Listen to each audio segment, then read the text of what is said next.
আলহামদুলিল্লাহ, শুরুতে আবারও প্রশংসা জ্ঞাপন করছি সেই আল্লাহ সুবহানাহু ওয়া তাআলার, যার বিশেষ তৌফিকে আমরা তার দিনের পথে চলার সৌভাগ্য লাভ করেছি, যিনি আমাদেরকে তার দিনের পথে কবুল করেছেন, তার দিনের পথে চলার তৌফিক দিয়ে সম্মানিত করেছেন। সেই আল্লাহ সুবহানাহু ওয়া তাআলার প্রশংসা জ্ঞাপনার্থে বলি আলহামদুলিল্লাহ। অতঃপর অসংখ্য সালাত ও সালাম পেশ করছি সেই প্রিয় রাসূলের প্রতি, যিনি সর্বশেষ ও শ্রেষ্ঠ রাসূল, যিনি বা যার অনুসারী হয়ে আমরা সৌভাগ্যবান হয়েছি, আমাদের প্রিয় নবী মুহাম্মদ সাল্লাল্লাহু আলাইহি ওয়াসাল্লাম, তার আসহাবী কেরাম, আহলি বাইত, শেষ দিবস পর্যন্ত তার সকল একনিষ্ঠ অনুসারীদের উপর বর্ষিত হোক সালাত ও সালাম। সমবেত মুসল্লিবৃন্দ, আমরা সকলেই কম বেশি অবগত রয়েছি, হিজরি বর্ষ হিসাবে যে মাসটি আমরা অতিবাহিত করে চলছি সেটি হলো রবিউল আউয়াল। আজকে রবিউল আউয়ালের 12 তারিখ, আর আজকে 12 তারিখকে কেন্দ্র করে আগামীকালকে কিছু অনুষ্ঠান উদযাপন করা হবে। সমবেত মুসল্লিবৃন্দ, ভাবতে আশ্চর্য হতে হয়, মানুষকে করতে বলা হয়েছে কি আর মানুষ করছে কি। ইবলিস মানুষকে এভাবেই ধোঁকা দিয়ে ভুল পথে নিয়ে যায়, যা আল্লাহর নির্দেশ তার উল্টো দিকে নিয়ে যায়। এটি হলো ইবলিসের কৌশল। এজন্য প্রসিদ্ধ মুহাদ্দিস ইমাম সুফিয়ান আস-সাউরি রাহিমাহুল্লাহ তিনি বলেন, আল বিদআতু আহাব্বু ইলা ইবলিস মিনাল মাআসিয়া। একজন মানুষ মদ পান করছে, একজন মানুষ জানাবে বিচারে রয়েছে, একজন মানুষ এই ধরনের জঘন্য গুনায় লিপ্ত রয়েছে। এই কাজটা ইবলিসের কাছে যত প্রিয়, তার চেয়ে বেশি প্রিয় ও পছন্দনীয় হলো ঈদে মিলাদুন্নবীতে মানুষকে লিপ্ত করানো। এটা বেশি প্রিয়। কেন? কারণ একজন মানুষ যখন উপলব্ধি ফিরে আসবে তার, যে আমি কিভাবে জানাবে বিচারে লিপ্ত হলাম, আমাকে আল্লাহর কাছে তওবা করতে হবে। আমি কিভাবে নেশাগ্রস্ত হচ্ছি, আমাকে আল্লাহর কাছে তওবা করতে হবে। সে তওবা করার সুযোগও পেতে পারে, আর সত্যিকারী তওবা করলে আল্লাহ সুবহানাহু ওয়া তাআলা ক্ষমাও করে দেবেন ইনশাআল্লাহ। পক্ষান্তরে যে এই ধরনের বিদআগুলিতে লিপ্ত হয়, সে কোনোদিন চিন্তা করবে না আমি অন্যায় কাজ করেছি, কোনোদিন ভাববে না আমি গুনাহের কাজ করেছি, বরং ভাববে, মনে করবে আমি অনেক বিরাট সওয়াবের কাজে লিপ্ত রয়েছি। এভাবে তার জীবনটা শেষ হবে। এই গুনাহের মধ্য দিয়ে সে পৃথিবী থেকে বিদায় নেবে। ইবলিস সেখানে সফল, তাকে ভ্রান্ত কর্মের মাঝে গোমরাহিতে লিপ্ত করে জাহান্নামের দিকে তাকে ঠেলে দিয়েছে। এজন্য এই কাজগুলি ইবলিসের কাছে সবচেয়ে পছন্দনীয়। আল্লাহ সুবহানাহু ওয়া তাআলা সূরা নূর 63 নম্বর আয়াতে বলেন, ফালইয়াহযারিল্লাযীনা ইউখালিফুনা আন আমরিহি আন তুসীবাহুম ফিতনাতুন আও ইউসীবাহুম আযাবুন আলীম। তাদের সতর্ক হওয়া উচিত, সাবধান হওয়া উচিত, হুঁশিয়ার হওয়া উচিত, যারা নবী সাল্লাল্লাহু আলাইহি ওয়াসাল্লামের বিরোধিতায় লিপ্ত। আন তুসীবাহুম ফিতনা, হতে পারে দুনিয়ার জীবনেই তারা ফিতনার সম্মুখীন হবে, আও ইউসীবাহুম আযাবুন আলীম, অথবা আখিরাতে তারা যন্ত্রণাদায়ক আযাবের সম্মুখীন হবে। আল্লাহ সুবহানাহু ওয়া তাআলা এই শ্রেণীর চিত্রটা তুলে ধরেছেন সূরা কাহফে 103 নম্বর আয়াতে আল্লাহ বলছেন, قل هل ننبئكم بالأخسرين أعمالا الذين ضل سعيهم في الحياة الدنيا وهم يحسبون أنهم يحسنون صنعا। আল্লাহ বলছেন, হে নবী বলো, হাল নুনাব্বিউকুম বিল আখসারিনা আমালা, আমি তোমাদেরকে কি জানিয়ে দেব, সংবাদ দেব, যারা তাদের আমলে সবচেয়ে বেশি ক্ষতিগ্রস্ত হবে। অর্থাৎ আমলও করবে কিন্তু আবার সবচেয়ে বেশি ক্ষতিগ্রস্ত হবে। ওয়াদাল্লা সাইহুম ফিল হায়াতিদ দুনিয়া, তারা যতই চাকচিক্যময় কাজকর্মগুলি করুক না কেন, দুনিয়ায় এগুলি শেষ, আখিরাতের কোনো অস্তিত্ব খুঁজে পাওয়া যাবে না। আল্লাযীনা ইয়াহসাবুনা আন্নাহুম ইউহসিনুনা সুনআ, তারা সব সময় ধারণা করে আমরা অনেক ভালো কাজ করছি, আমরা অনেক সওয়াবের কাজ করছি। আসলেই তারা চরম বিভ্রান্তিতে রয়েছে, গুমরাহিতে রয়েছে এবং চরম ক্ষতিগ্রস্ততার মাঝে রয়েছে। সমবেত মুসল্লিবৃন্দ, আবারও প্রশংসা জ্ঞাপন করছি সেই আল্লাহ সুবহানাহু ওয়া তাআলার, যা আমাদেরকে এই কথাগুলি বোঝার তৌফিক দান করেছেন। আলহামদুলিল্লাহ। সত্যি আল্লাহ সুবহানাহু ওয়া তাআলা যদি আমাদেরকে হেদায়েত না দিতেন, তাহলে আমরাও সেই গুমরাহির সমুদ্রে হাবুডুবু খেতাম। কিন্তু আল্লাহ রাব্বুল আলামিন আমাদেরকে বিশেষ নিয়ামত দিয়েছেন, আল্লাহ আমাদেরকে অনুগ্রহ করেছেন, যার ফলে আমরা বুঝতে পেরেছি এবং সেই ভয়াবহ গুমরাহি থেকে নিজেকে নিরাপদে রাখার সুযোগ লাভ করেছি। আলহামদুলিল্লাহ। এর মূল বিষয় মূলত আহলুল হাদিস হওয়ার সৌভাগ্য লাভ করায়। যদি আজকে আহলুল হাদিস না হতাম, তাহলে আজকে আমরাও হয়তো কেউ মাজারে পড়ে থাকতাম, আমরাও কেউ এই সমস্ত বেদাতের সমুদ্রে হাবুডুবু খেতাম। কিন্তু আল্লাহ রাব্বুল আলামিন আমাদেরকে আহলুল হাদিস হওয়ার সৌভাগ্য দান করেছেন। আর আহলুল হাদিসের বিষয়টি হলো, আমরা চেষ্টা করি সব সময় তাওহীদের পথে থাকার, শিরক মুক্ত হওয়ার, চেষ্টা করি সব সময় সুন্নাহর পথে থাকার, বেদাত থেকে মুক্ত হওয়ার। আল্লাহ আমাদের সকলকে প্রকৃত আহলুল হাদিস হওয়ার সৌভাগ্য দান করুন। সমবেত মুসল্লিবৃন্দ, ফিরে আসি, আজকে হচ্ছে কি আর হওয়া দরকার ছিল কি। রবিউল আউয়াল মাস, এটি কোনো সন্দেহ নেই একটি ঐতিহাসিক মাস। এই মাসেই নবী মুহাম্মদ সাল্লাল্লাহু আলাইহি ওয়াসাল্লামের আগমন, এই মাসেই নবী মুহাম্মদ সাল্লাল্লাহু আলাইহি ওয়াসাল্লামের বিদায়। বরং আগমনের দিন তারিখের চেয়ে নিশ্চিত হলো 12ই রবিউল আউয়ালে নবী সাল্লাল্লাহু আলাইহি ওয়াসাল্লাম পৃথিবী থেকে বিদায় নিয়ে গেছেন। কিন্তু আগমন তার 12ই রবিউল আউয়াল না, 10ই রবিউল আউয়াল না, 8 না, 7 না, 3 না, 9, বহু মতামত রয়েছে। কিন্তু বিদায়ের তারিখ সেটি 12ই রবিউল আউয়াল। তাই আজকে প্রশ্ন রাখতে হয়, যারা 12ই রবিউল আউয়ালে ঈদ উদযাপন করছেন, আপনারা কি বিদায় উপলক্ষে ঈদ উদযাপন করছেন না আগমন উপলক্ষে উদযাপন করছেন?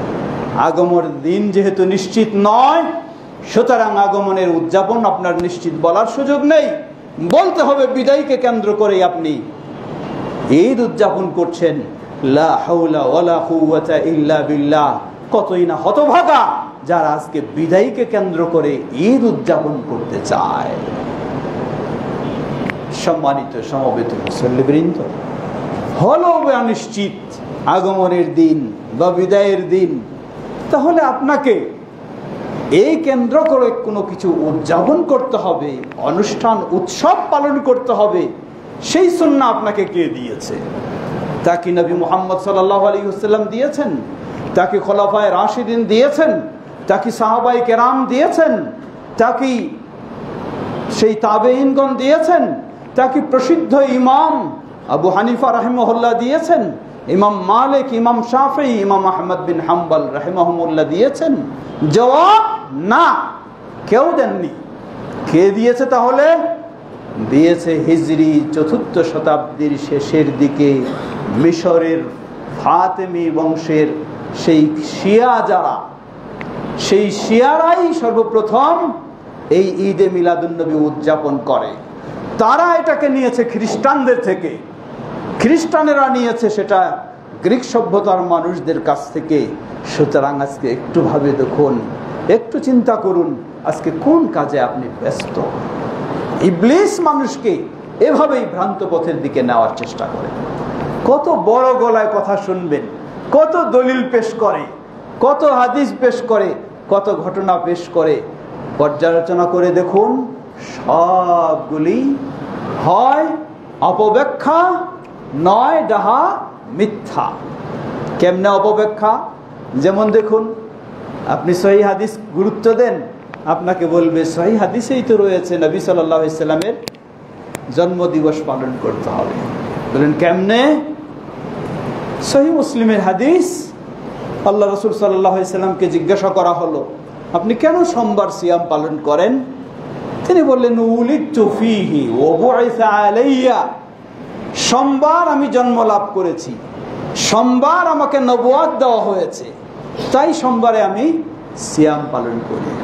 জবাব দিচ্ছে যে দেখুন দলিল, সহিহ মুসলিমের হাদিস, স্বয়ং নবী সাল্লাল্লাহু আলাইহি সাল্লাম তিনি সোমবার জন্ম লাভ করেছেন, তাই তিনি সিয়াম পালন করছেন, মানে তিনি নিজেই তার জন্মদিবস পালন করছেন।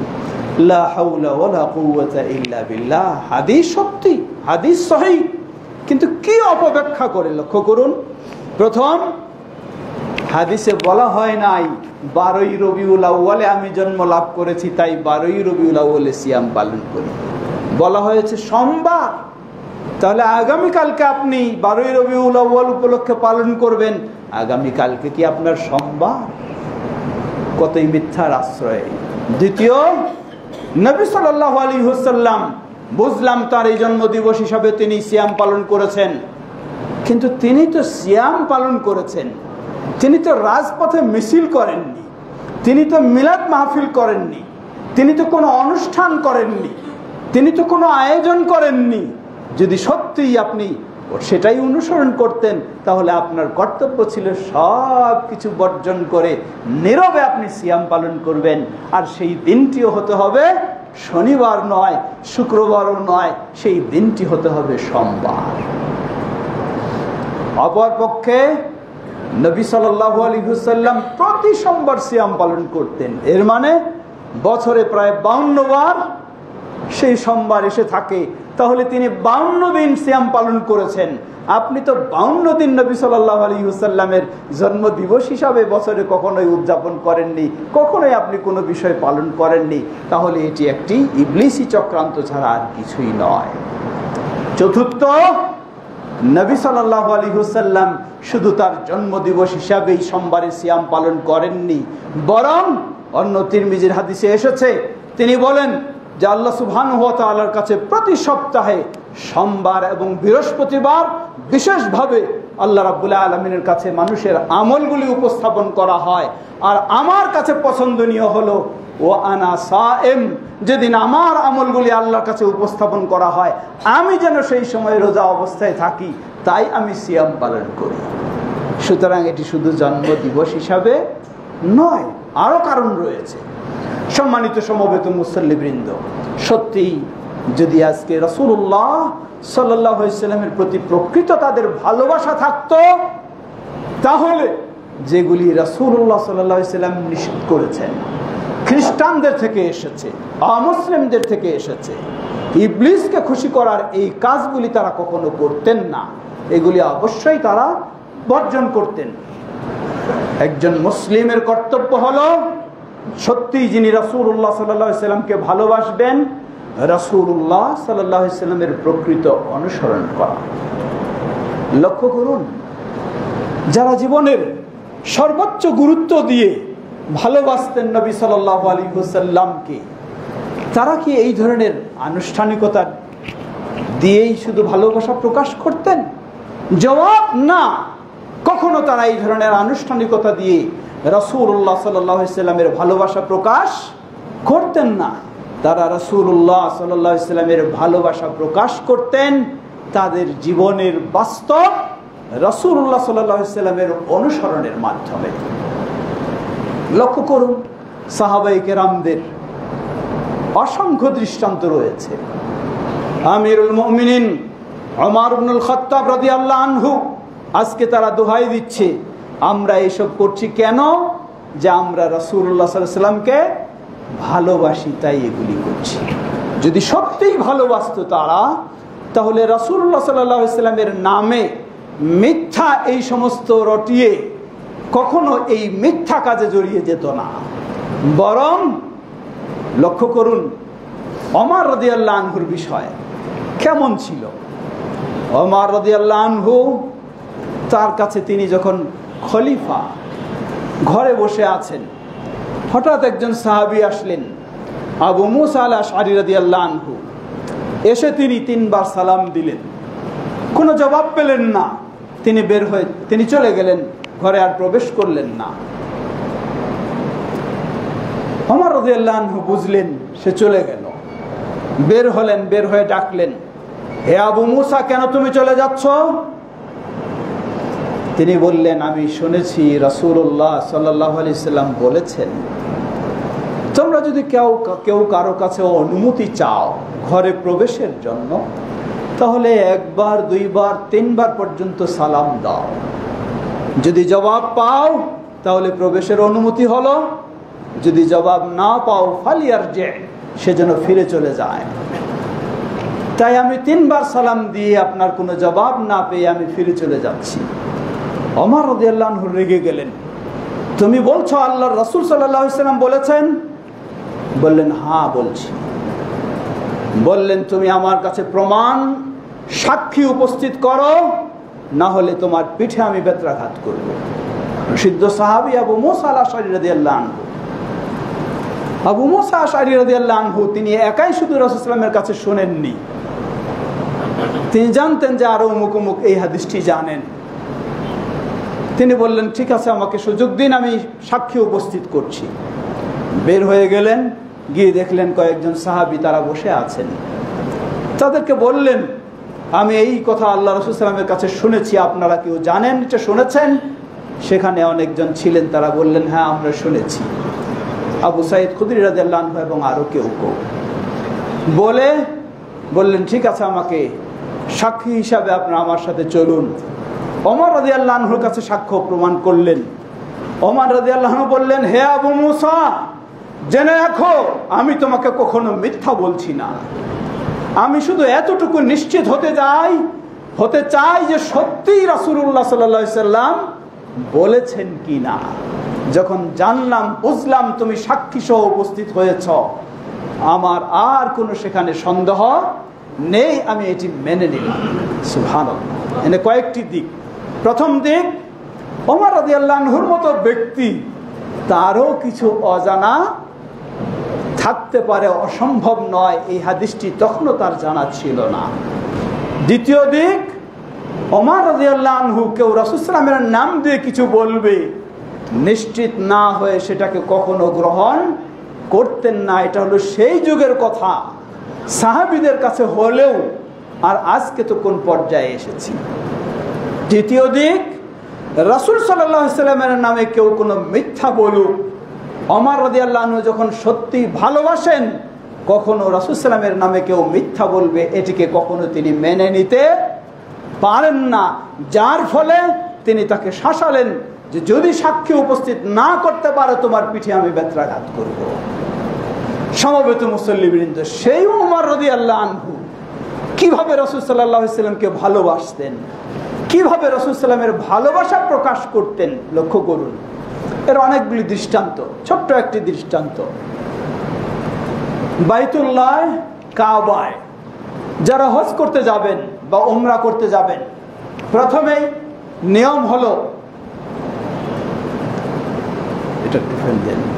নিয়ম হচ্ছে তাওয়াফ করা। আর এই তাওয়াফকে বলা হয় তাওয়াফে কুদুম। তাওয়াফে কুদুম যারা সর্বপ্রথম আগমন করবেন, হয় উমরা অথবা হজ, তাওয়াফে কুদুমে পুরুষদেরকে দুটি বিশেষ কাজ করতে হয়। একটি হলো ইজতেবা, তা হলো ডান কাঁধ খালি রেখে নিচ দিয়ে সেই চাদর উপর দিয়ে দিয়ে সেই 7 চক্কর তাওয়াফ করা। দ্বিতীয় হলো প্রথম 3 চক্কর বীর বেশে, রমল বলা হয় এটাকে, বীর বেশে ঘন ঘন পা ফেলে চলা। ওমর রাদিয়াল্লাহু আনহু তার যুগে তিনি যখন তাওয়াফ করছেন, কথা আসলো, বললেন মালানা ওয়ালির রামালি, এই রমলটা তো করা হয়েছিল কখন এবং কি জন্য? রমল করা হয়েছিল, চালু হয়েছিল নবী সাল্লাল্লাহু আলাইহি সাল্লাম যখন 10ম হিজরিতে হজ পালন করেন, তখন মুশরিকদের নিষিদ্ধ করা হয়েছিল। তারপরও মুশরিকরা তাওয়াফ করছে না, কিন্তু তারা কোনায় কোনায় যেখানে সেখানে দাঁড়িয়ে, যারা সেই মদিনা থেকে 1 সপ্তাহ ব্যাপী কষ্ট করে এসেছেন তাদের দেখে ঠাট্টা বিদ্রুপ করার জন্য তারা যেখানে সেখানে দাঁড়িয়ে আছে। 1 সপ্তাহ ব্যাপী জার্নিতে রয়েছেন তারা, স্বাভাবিক দুর্বলতা প্রকাশ পেতে পারে, তাই তারা ডানে বামে দাঁড়িয়ে ঠাট্টা বিদ্রুপ করছে যে দেখো মদিনা থেকে কি দুর্বল মানুষেরা আসছে, আর এরাই নাকি অনেক কিছু শোনাতে চায়। তাই নবী সাল্লাল্লাহু আলাইহি সাল্লাম বললেন, যখন আমরা এই তাওয়াফে কুদুম করব, প্রথম 3 চক্কর আমরা বীর বেশে চলবো, যাতে ওই দাঁড়িয়ে থাকা মুশরিকরা না বলতে পারে আমরা খুব দুর্বল হয়ে গেছি। আমরা তাদেরকে বীরত্ব দেখাবো, এই শক্তি দেখাবো। সেটাই রাসূল সাল্লাল্লাহু আলাইহি সাল্লাম শুরু করলেন এবং এইভাবে চলে আসছে। ওমর রাদিয়াল্লাহু আনহুর যুগে তিনি বললেন, তাকে জিজ্ঞাসা করা হলো, রাসূল সাল্লাল্লাহু আলাইহি সাল্লাম এটি তো বিশেষ কারণে চালু করেছিলেন, আজকে তো এখানে কোনো মুশরিক দাঁড়িয়ে নেই, কেউ আমাদেরকে দুর্বল বলবে না, তাহলে এখন কেন এই রমলটা করব? সুবহানাল্লাহ। ওমর রাদিয়াল্লাহু আনহু কি জবাব দিলেন? তিনি বললেন, দেখো রাসূলুল্লাহ সাল্লাল্লাহু আলাইহি ওয়াসাল্লাম যেই কাজটি করেছেন আমি কখনো পছন্দ করি না, সেই কাজ আমি বাদ দেব তা কখনো হতে পারে না। সুবহানাল্লাহ। এই হলো ভালোবাসা। আর আমাদের চিন্তাগুলি অবস্থা কি? যারা আজকে এই ভালোবাসার দাবিতে রাজপথে জশ্নে জুলুস আর কত কিছু করছে, তাদেরকে যদি আজকে রাসূলুল্লাহ সাল্লাল্লাহু আলাইহি ওয়াসাল্লামের অনুসরণের কথা বলেন, তাদের মাঝে কত রকমের আপত্তি।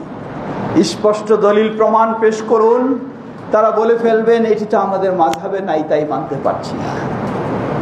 আরো স্পষ্ট করে দিন, কেউ বলবেন এটি তো আমাদের পীর সাহেব বা আমাদের গাউস কুতুব করেননি, তাই করতে পারছি না। আরো স্পষ্ট করে দিন, তারা বলবে যে আসলে এটি করব কেন, এর পিছনে হিকমত কি? লা হাওলা ওয়ালা কুওয়াতা ইল্লা বিল্লাহ। বিভিন্ন অজুহাত দিয়ে রাসূলুল্লাহ সাল্লাল্লাহু আলাইহি ওয়াসাল্লামের সুন্নাহকে বর্জন করার জন্য যারা সব সময় প্রস্তুত রয়েছে, এটাই যাদের চিন্তা, তারা আজকে রাসূলুল্লাহ সাল্লাল্লাহু আলাইহি ওয়াসাল্লামের ভালোবাসার দোহাই দিয়ে এই সব ইবলিসি কর্মকাণ্ডে জড়িয়ে আছে। প্রতিটি মুসলিমকে সচেতন হওয়া উচিত এবং মুসলিমদেরকে সঠিক বিষয় সুন্দর পদ্ধতিতে ভালোভাবে অবগত করে সুন্নাহর পথে তাদেরকে অগ্রসর হওয়ার জন্য আমাদের ব্যবস্থা নেওয়া উচিত। আল্লাহ আমাদের সকলকে সে তৌফিক দান করুন। ওয়া আখিরু দাওয়ানা আলহামদুলিল্লাহি রাব্বিল আলামিন।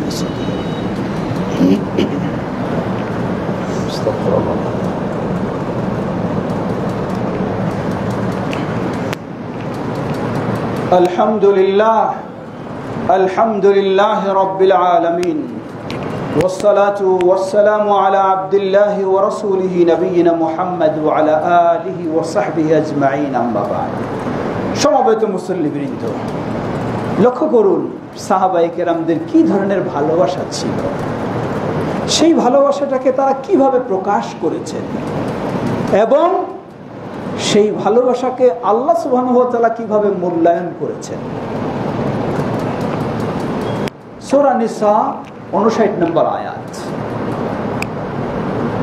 যেটি বিভিন্ন সনদে এসেছে, সব সনদ মিলেই সেটি গ্রহণযোগ্য। একজন প্রসিদ্ধ আনসারী সাহাবী নবী সাল্লাল্লাহু আলাইহি ওয়াসাল্লামের কাছে উপস্থিত হলেন। উপস্থিত হয়ে বললেন, হে আল্লাহর রাসূল সাল্লাল্লাহু আলাইহি ওয়াসাল্লাম, ইন্নাকা আহাব্বু মিন্নি মিন নাফসি ওয়া মিন আহলি ওয়া মিন মালি ওয়া মিন কুল্লি শাই। বললেন, হে আল্লাহ রাসূল সাল্লাল্লাহু আলাইহি ওয়াসাল্লাম, তোমরা ছেলেরা তোমরা এইভাবে আসছো, এটা ঠিক নয় তোমাদের। আল্লাহ রাসূল সাল্লাম কঠিনভাবে নিষেধ করেছেন। কেউ যখন আসবে জুমার দিন, যেই জায়গায় এসে জায়গা পাবে সেখানে 2 রাকাত পড়ে সালাত পড়ে বসে যাবে। সামনে কখনো একজন আরেকজনকে ফেরে কারো কাঁধের উপর দিয়ে ডিঙ্গে যাবে না। যদি যায় তাহলে তার জুমা বাতিল, তার জুমা বাতিল। তোমরা হয়তো জানো না, জেনে নাও, বা এটি সকলের জানা উচিত, খেয়াল করা উচিত। মসজিদের আপনি দায়িত্বশীল হন বা আরো অনেক বড় ব্যক্তিও হন, তবু আপনার অনুমতি নাই। অনুমতি শুধু রয়েছে খতিব সাহেবের। তিনি আসবেন পরে, সময় হলে সরাসরি তিনি মেম্বারে দাঁড়াবেন। এছাড়া কারো অনুমতি নেই আসার ভিতরে। যে যেখানে জায়গা পাবে সেখানে দাঁড়িয়ে সালাত আদায় করে 2 রাকাত আদায় করে সেখানে বসে যাবে। এটি রাসূল সাল্লাল্লাহু আলাইহি ওয়াসাল্লামের সুন্নাহ। কেউ যদি জুমার মর্যাদা পেতে চায় তাহলে সেভাবেই করতে হবে, না হলে জুমার মর্যাদা বাতিল। আল্লাহ আমাদের জানার এবং মানার তৌফিক দান করুন। সম্মানিত মুসল্লিবৃন্দ, কারণ এটাও যেহেতু সুন্নাহর আলোচনা হচ্ছে, এটাও সুন্নাহ। রাসূল সাল্লাল্লাহু আলাইহি ওয়াসাল্লাম কঠিনভাবে নিষেধ করেছেন। আপনি প্রথম কাতারে সওয়াব পাওয়ার জন্য আসতেছেন, কিন্তু এমন কাজটা করে আসলেন আপনার জুমাই বাতিল, তাহলে লাভটা কোথায়? খেয়াল করবেন। প্রথম কাতারে আপনি আসতে যাচ্ছেন সওয়াব বেশি পাওয়ার জন্য, কিন্তু এমন ভাবে আসলেন আপনার জুমাই বাতিল। কাতারের সওয়াব তো দূরের কথা, জুমাই বাতিল আপনার। অতএব সব বুঝতে হবে, জানতে হবে এবং সেভাবে আমাদেরকে সুন্নাহ অনুযায়ী চলার চেষ্টা করতে হবে। সমবেত মুসল্লিবৃন্দ, সাহাবী, আনসারী সাহাবী, কোন বর্ণনায় এসেছে তার নাম সাওবান। তিনি রাসূল সাল্লাল্লাহু আলাইহি ওয়াসাল্লামকে এসে বললেন, হে আল্লাহ রাসূল সাল্লাল্লাহু আলাইহি ওয়াসাল্লাম, আপনি আমার জীবনের চেয়ে, আমার পরিবারের চেয়ে, আমার সম্পদের চেয়ে, এমনকি সব কিছুর চেয়ে আপনি আমার কাছে অধিক প্রিয়। এ বলে সাহাবী কাঁদতে শুরু করলেন। আল্লাহ রাসূল সাল্লাল্লাহু আলাইহি ওয়াসাল্লাম জিজ্ঞাসা করলেন, মা আবকাকা ইয়া আনসারী, হে আনসারী, তোমাকে কি কাঁদাচ্ছে? কেন তুমি কাঁদছো? তিনি বললেন, হে আল্লাহ রাসূল সাল্লাল্লাহু আলাইহি ওয়াসাল্লাম, আমি যখনই আপনার কথা স্মরণ হয়, আমি আপনার কাছে ছুটে এসে আপনাকে দেখে আমি আত্মতৃপ্তি লাভ করি, নিজেকে শান্ত করি। যদি আপনাকে দেখতে না পাই, কাআন্নী আমুত, মনে হয় যেন আমি মরে যাব আর বাঁচবো না, এই আমার অবস্থা হয়। তাই আমি ছুটে এসে আপনাকে দেখা করি। আমার মনে হলো, স্মরণ হলো, আপনি ওই দুনিয়া থেকে বিদায় নিয়ে চলে যাবেন, আমিও বিদায় নিয়ে চলে যাব, কিন্তু আপনি হলেন একজন নবী রাসূল। আপনি মারা গেলে আপনার স্থান হবে জান্নাতে, নবী রাসূলদের সাথে শ্রেষ্ঠ জান্নাতে। আর আমি যদি জান্নাতও পাই, আমার জান্নাত তো হবে সাধারণ জান্নাত, সেই শ্রেষ্ঠ জান্নাত তো হবে না। সুতরাং আজকে যখন আপনাকে না দেখলে আমি থাকতে পারি না, তাহলে আপনি যখন এক জান্নাতে চলে যাবেন, আমি আরেক জান্নাতে যাব, যদি পেয়েও থাকি জান্নাত, কিন্তু সেখান থেকে ইচ্ছা মতো বের হয়ে আপনাকে দেখা করব, এই সুযোগ তো হবে না। কিভাবে আমি ধৈর্য ধারণ করব? সেই কথা স্মরণ হয়ে আমি আজকে কাঁদছি। নবী সাল্লাল্লাহু আলাইহি ওয়াসাল্লাম কোনো জবাব দিলেন না, চুপ থাকলেন। সাথে সাথে সূরা নিসা এর 59 নম্বর আয়াত নাজিল হলো। নাজিল হলে নবী সাল্লাল্লাহু আলাইহি ওয়াসাল্লাম সেই সাহাবীকে বললেন, আবশির, হে সাহাবী, তুমি সুসংবাদ নিয়ে নাও। তোমার সেই ভালোবাসা, তোমার সেই আন্তরিকতার জন্য আল্লাহ সুবহানাহু ওয়া তাআলা শুধু তোমার জন্য না, গোটা উম্মার জন্য আল্লাহ জবাব দিয়েছেন। আল্লাহ বলেন, ওয়া মান ইউতিইল্লাহ ওয়ার রাসূল ফাউলাইকা মা'আল্লাযীনা আন'আমা আল্লাহু আলাইহিম মিনান নাবিয়্যিনা ওয়াস-সিদ্দীকিনা ওয়াশ-শুহাদাই ওয়াস-সালিহিন ওয়া হাসুনা উলাইকা রাফীকা। জেনে রাখো, যে আল্লাহর আনুগত্য করবে, তাওহীদের উপরে থাকবে, শিরক মুক্ত হবে, ওয়ার রাসূল এবং রাসূলের সুন্নাহর উপরে অবিচল থাকবে, বেদআ মুক্ত হবে, ওই ব্যক্তির কিয়ামতের সেই আখিরাতে তার স্থান হবে নবী, রাসূল, সিদ্দিক, শহীদগণ যেই জান্নাতে স্থান লাভ করবে, তার স্থান হবে তাদের সাথে স্থান। সুবহানাল্লাহ, আল্লাহু আকবার। কি বিশাল সুসংবাদ! ভালোবাসা শুধু অন্তর দিয়ে নয়, ভালোবাসা শুধু কথা দিয়ে নয়, ভালোবাসা হতে হবে রাসূলুল্লাহ সাল্লাল্লাহু আলাইহি ওয়াসাল্লামের সুন্নাহ অনুসরণের মাধ্যমে। ভালোবাসা হবে রাসূল সাল্লাল্লাহু আলাইহি ওয়াসাল্লামকে জীবনের আদর্শ হিসাবে গ্রহণ করার মাধ্যমে, রাসূল সাল্লাল্লাহু আলাইহি ওয়াসাল্লামকে জীবনের সর্বক্ষেত্রে মডেল হিসাবে গ্রহণ করার মাধ্যমে। এটাই হলো রাসূল সাল্লাল্লাহু আলাইহি ওয়াসাল্লামের প্রকৃত ভালোবাসা। আর আজকে আপনি ভালোবাসা দাবি করে রাজপথ কাঁপিয়ে দিচ্ছেন, অথচ আপনাকে যদি বলা হয় তুমি এভাবে সালাত আদায় করো, এভাবে সিয়াম পালন করো, এভাবে যাকাত আদায় করো, কারণ রাসূলুল্লাহ সাল্লাল্লাহু আলাইহি ওয়াসাল্লাম এইভাবেই করেছেন, আপনি জবাব দিয়ে দেন এটা আমার মাযহাবে নাই, এটা আমার তরিকায় নাই, অথবা এটা আমার বাপদাদা করেনি, অথবা এটা আমার সমাজে নাই, এই বলে আপনি এড়িয়ে যেতে চান আর দাবি করেন আপনি ভালোবাসার। কোনো সন্দেহ নেই আপনি মিথ্যাবাদী ছাড়া কিছুই নয়। প্রিয় মুসলিম ভাই ও বোনেরা, সুতরাং সত্যিকারী ভালোবাসা এটি কাম্য। সত্যিকারী রাসূলকে না ভালোবাসলে কেউ ঈমানদার হতে পারে না। রাসূল সাল্লাল্লাহু আলাইহি ওয়াসাল্লাম বললেন, জেনে রাখো লা ইউমিনু আহাদুকুম হাত্তা আকুনা আহাব্বা ইলাইহি মিন ওয়ালিদিহি ওয়া ওয়ালাদিহি ওয়ান নাসি আজমাইন, মুত্তাফাকুন আলাইহি। তোমাদের মাঝে কেউ কখনো পরিপূর্ণ ঈমানদার হতে পারে না যতক্ষণ না আমি তার শ্রদ্ধাভাজন পিতামাতার চেয়ে, তার কলিজার টুকরা স্নেহের সন্তান তার চেয়ে, পৃথিবীর সমগ্র মানুষের চেয়ে আমি যতক্ষণ না তার কাছে অধিক প্রিয় হতে পারবো ততক্ষণ সে ঈমানদার হতে পারে না। লক্ষ্য করুন ওই উমর রাদিয়াল্লাহু আনহু, যে উমর রাদিয়াল্লাহু আনহু হাদিস সহিহুল বুখারী, তিনি রাসূল সাল্লাল্লাহু আলাইহি ওয়াসাল্লামের কাছে আসলেন, এসে বললেন, হে আল্লাহ রাসূল সাল্লাল্লাহু আলাইহি ওয়াসাল্লাম, আনতা আহাব্বু ইলাইয়া মিন ইল্লা মিন নাফসি মিন কুল্লি শাইইন ইল্লা মিন নাফসি। হে আল্লাহ রাসূল সাল্লাল্লাহু আলাইহি ওয়াসাল্লাম, আপনি আমার কাছে সব কিছুর চেয়ে প্রিয়, তবে আমার নিজের চেয়ে নয়, আমার জীবনের চেয়ে নয়। আল্লাহ রাসূল সাল্লাল্লাহু আলাইহি ওয়াসাল্লাম বললেন, ওয়াল্লাযী বিনাফসি ওয়াল্লাযী বিনাফসি বিয়াদিহি লা, বললেন হে ওমর, সেই সত্তার কসম করে বলছি যার হাতে আমার প্রাণ, তুমি এখনো ঈমানদার হতে পারোনি। ওমর রাদিয়াল্লাহু আনহু শোনার সাথে সাথে বললেন, ওয়াল্লাহি, আল্লাহর কসম করে বলছি, ইন্নাকা আহাব্বু ইলাইয়া মিন কুল্লি শাইইন হাত্তা মিন নাফসি, আল্লাহর কসম করে বলছি আপনি আমার কাছে সব কিছুর চেয়ে, এমনকি আমার নিজের জীবনের চেয়েও আপনি আমার কাছে অধিক প্রিয়। রাসূলুল্লাহ সাল্লাল্লাহু আলাইহি ওয়াসাল্লাম বললেন, ইয়া ওমর, আল আন, হে ওমর, তুমি এখন মুমিন হলা। সুবহানাল্লাহ, জীবনের সবচেয়ে প্রিয়। প্রিয় মানে কি? শুধু ওই মুখে চুমু খাবো, রাসূল সাল্লামের নাম শুনলে এটা প্রিয়, এটা ভালোবাসা না।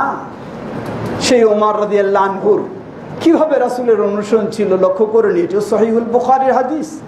ওই বাইতুল্লাহ তাওয়াফের সময় হাজরে আসওয়াদ কালো পাথর চুমু খেয়ে অথবা হাত দিয়ে স্পর্শ করে তাওয়াফ শুরু করতে হয়। ওই কালো পাথরের সামনে দাঁড়ালেন ওমর ইবনুল খাত্তাব রাদিয়াল্লাহু আনহু, দাঁড়িয়ে বললেন, হে পাথর, জেনে রাখো, ইন্নী আ'লামু আন্নাকা লা তাদার ওয়া লা তানফা, আমি জানি তুমি একটি পাথর মাত্র, তোমার তো মানুষের কোনো ক্ষতি করার ক্ষমতা নেই, মানুষের কোনো উপকার করার ক্ষমতা নেই, তাহলে তোমার মতো পাথরকে আমার মতো ওমর কেন সম্মান করবে, কেন তোমাকে চুমু খাবে? জেনে রাখো, লাউলা রাআইতু রাসূলুল্লাহ সাল্লাল্লাহু আলাইহি ওয়াসাল্লাম ইউকাব্বিলুকা মা কাব্বালতুকা, আমি যদি আমার প্রিয় রাসূল মুহাম্মদ সাল্লাল্লাহু আলাইহি ওয়াসাল্লামকে না দেখতাম তোমাকে চুমু খেতে, তাহলে আমার মতো ওমর তোমার মতো পাথরকে চুমু খেত না। আমি শুধু দেখেছি আমার প্রিয় রাসূলকে চুমু খেতে, তাই আমার আর কোনো আপত্তি নেই, কোনো অভিযোগ নেই, কোনো কথা বলার সুযোগ নেই। আমি আমার রাসূলকে দেখেছি, তাই তোমাকে চুমু খেতেও আমি বাধ্য। আল্লাহু আকবার। এই ছিল ভালোবাসা, এই ছিল তাদের অনুসরণ। সত্যিই যদি রাসূল সাল্লামকে ভালোবাসি আমি, আমার সেই অনুসরণ হতে হবে। নিজের মন মতো চলতে চাইব আর দাবি করব আমি রাসূল সাল্লাল্লাহু আলাইহি ওয়াসাল্লামকে ভালোবাসি। আজকে যেই 12ই রবিউল আউয়াল উদযাপন করা হচ্ছে আনন্দ উল্লাসের সাথে, এই 12ই রবিউল আউয়াল যেটি সহিহুল বুখারীর হাদিসে এসেছে, উম্মুল মুমিনিন আয়েশা রাদিয়াল্লাহু আনহা বলছেন, তিনি নিজে আনন্দ অনুভব করে বলতেন, আমি তো হলাম রাসূল সাল্লামের সেই ব্যক্তি, যেই ব্যক্তি যার ঘরে রাসূলুল্লাহ সাল্লাল্লাহু আলাইহি ওয়াসাল্লাম বিদায় নিয়েছেন, যার কোলে মাথা রেখে রাসূলুল্লাহ সাল্লাল্লাহু আলাইহি ওয়াসাল্লাম বিদায় নিয়েছেন। বিদায়ের দিনটি কি ছিল? রাসূল সাল্লাল্লাহু আলাইহি ওয়াসাল্লামের জীবনে বহুবার সতর্ক করেছেন, এমনকি জীবনের শেষ দিন 11 হিজরি রবিউল আউয়াল মাস 12 তারিখ সোমবার সকাল 8 থেকে 9টার দিকে উম্মুল মুমিনিন আয়েশা রাদিয়াল্লাহু আনহার কোলে মাথা রাসূল সাল্লাল্লাহু আলাইহি ওয়াসাল্লাম যেন শেষ পর্যায়ে বিদায় নেবেন ভাব, একবার চেহারা চাদর দিয়ে ঢেকে নিচ্ছেন, আবার যেন শ্বাস বন্ধ হয়ে যাচ্ছে, চাদরটাকে সরিয়ে ফেলছেন, আবার পাশে পানির পাত্র রয়েছে, হাত ভিজিয়ে চেহারাটাকে মুছে দিচ্ছেন আর বলছেন লা ইলাহা ইল্লাল্লাহ ইন্না লিল মাউতি সাকারাত, বলছেন লা ইলাহা ইল্লাল্লাহ, মৃত্যু যন্ত্রণা কতই না কঠিন যন্ত্রণা। আল্লাহু আকবার। রাসূলুল্লাহ সাল্লাল্লাহু আলাইহি ওয়াসাল্লামের এই অবস্থা, ওই মুহূর্তে কঠিন অবস্থায় রাসূলুল্লাহ সাল্লাল্লাহু আলাইহি ওয়াসাল্লাম বললেন কাতালাল্লাহু আল ইয়াহুদা ওয়ান নাসারা ইত্তাখাযু কুবুর আমবিয়াইহিম মাসাজিদ। আল্লাহ ইহুদি এবং খ্রিস্টানদেরকে ধ্বংস করে দিন। অপরাধটা কি? ইহুদি এবং খ্রিস্টানদের অপরাধ হলো তারা তাদের নবী রাসূলদের কবরগুলিকে সেজদার জায়গা হিসেবে বানিয়ে নিয়েছে। জীবনের শেষ মুহূর্তে এই সতর্কবাণী উচ্চারণ করে নবী সাল্লাল্লাহু আলাইহি ওয়াসাল্লাম বিদায় নিলেন। সেই দিনটি ছিল এই 12 রবিউল আউয়াল, সেই দিনটি ছিল এই সোমবার, সেই দিনটি ছিল সকাল এই সময়ের দিকে। লক্ষ্য করুন, আজকে যদি সত্যি এই ইতিহাস মানুষের সামনে তুলে ধরা হয়, তাহলে আজকে যারা 12 রবিউল আউয়ালে এই সব শিয়াদের অনুসরণ করে এই সব ইবলিসি কর্মকাণ্ডে লিপ্ত হয়, তাদের যদি তারা সত্যি রাসূল সাল্লাল্লাহু আলাইহি ওয়াসাল্লামের শেষ জীবনের এই 12 রবিউল আউয়ালের তথ্য তুলে ধরত, যেখানে কবর পূজাকে হারাম করা হয়েছে, মাজার পূজাকে হারাম করা হয়েছে, তাহলে তারা কখনোই কবর পূজা এবং মাজার পূজা করত না। কিন্তু আজকে এই 12 রবিউল আউয়ালে কবর পূজা এবং মাজার পূজার হিড়িক শুরু হয়ে যায়। লা হাওলা ওয়ালা কুওয়াতা ইল্লা বিল্লাহ। সমবেত মুসল্লিবৃন্দ, খুতবার সময় শেষ, দীর্ঘ করার সুযোগ নেই, শেষ করতে চাই। শেষে আসুন স্মরণ করে দিতে চাই রাসূলুল্লাহ সাল্লাল্লাহু আলাইহি ওয়াসাল্লামের ভালোবাসা সকলকে থাকতেই হবে, তবে এর কিছু সীমারেখা রয়েছে। ভালোবাসতে গিয়ে আল্লাহর চেয়েও ভালোবাসা যাবে না, আল্লাহর সমানও নয়। যদি কেউ আবার রাসূল সাল্লামকে বেশি ভালোবাসতে গিয়ে আল্লাহর সমান ভালোবাসতে চায়, তাহলে এই ভালোবাসায় তাকে জাহান্নামে নিয়ে যাবে, জান্নাতে নয়, কারণ এটি সে।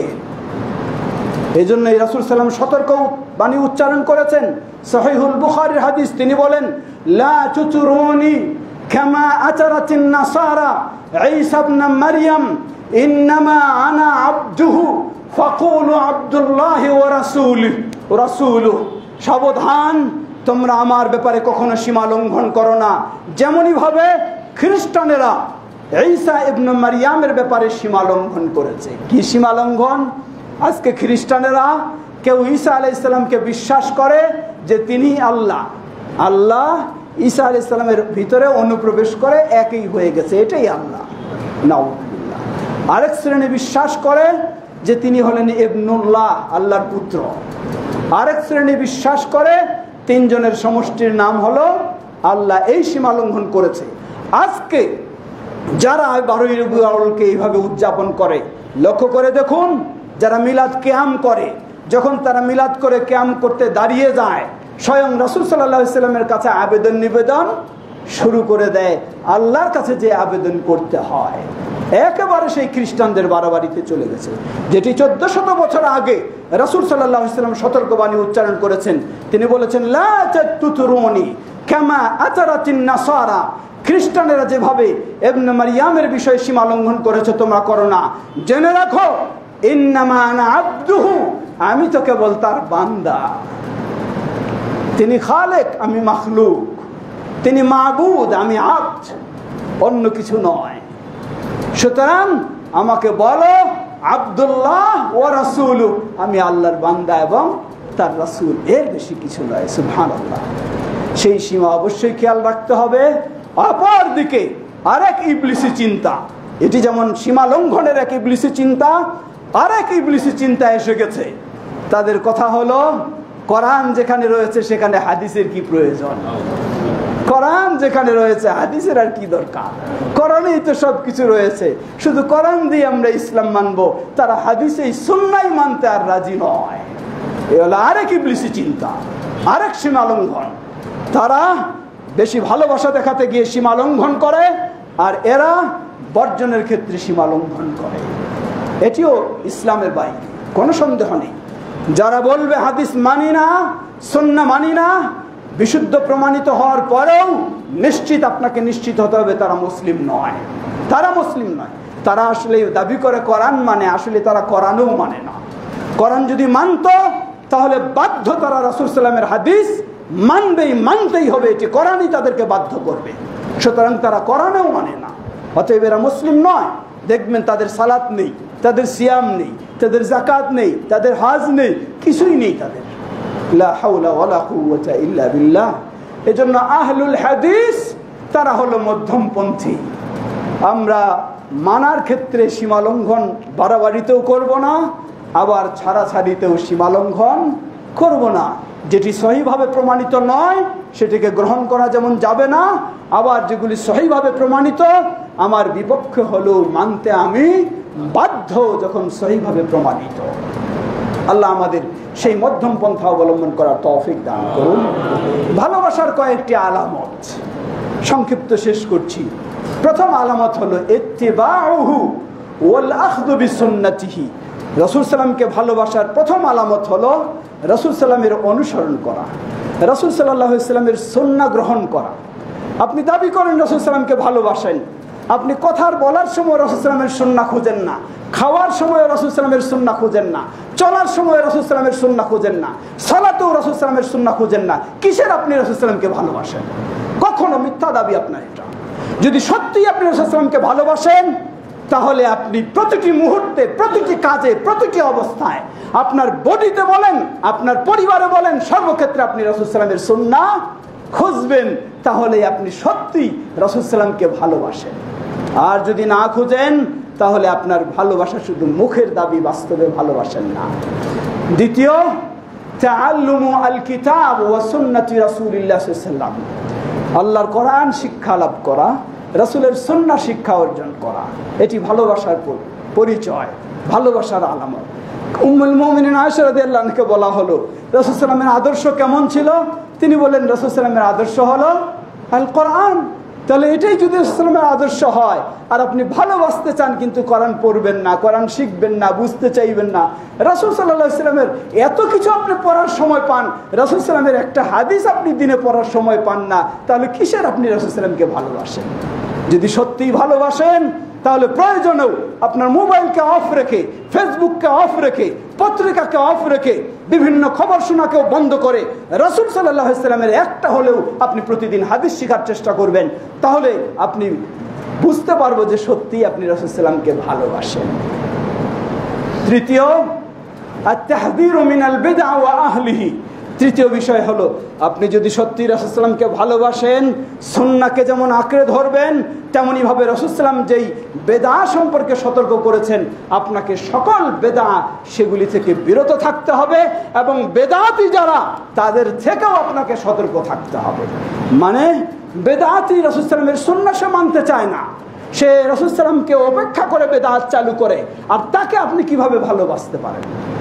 চতুর্থ, আল্লাহ এবং তার রাসূল যাদেরকে ভালোবাসেন আপনাকে তাদেরকেই ভালোবাসতে হবে।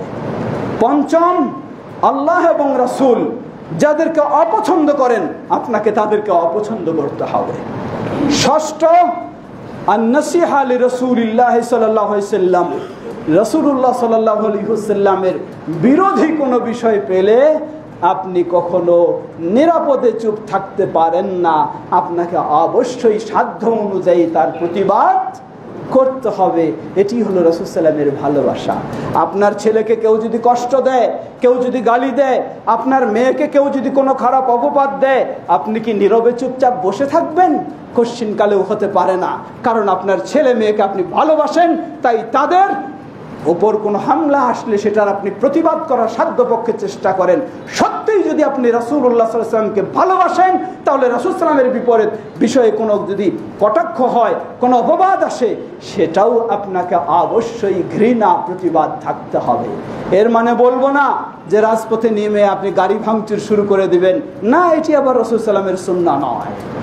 আল্লাহ আমাদের সত্যিকারী ভাবে রাসূল সাল্লাল্লাহু আলাইহি ওয়াসাল্লামকে ভালোবেসে তাকে অনুসরণ করে আমরা যেন তার সাথেই জান্নাতে স্থান নির্ধারণ করে নিতে পারি।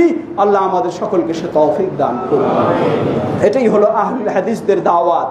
বাংলাদেশ জমিয়ত আহলে হাদিসের এটাই দাওয়াত, খিলগাঁও আহলুল হাদিস জামে মসজিদের এটাই দাওয়াত। এভাবেই সুন্নাহকে প্রাধান্য দিতে হবে জীবনের সর্বক্ষেত্রে, এবং বিদআ থেকে মুক্ত হয়ে সঠিক ইসলাম মেনে আমরা চলবো। আল্লাহ আমাদের সকলকে সে তৌফিক দান করুন। ইবাদাল্লাহ রাহিমাকুমুল্লাহ, আল্লাহুম্মা সাল্লি আলা মুহাম্মদ ওয়া আলা আলি মুহাম্মদ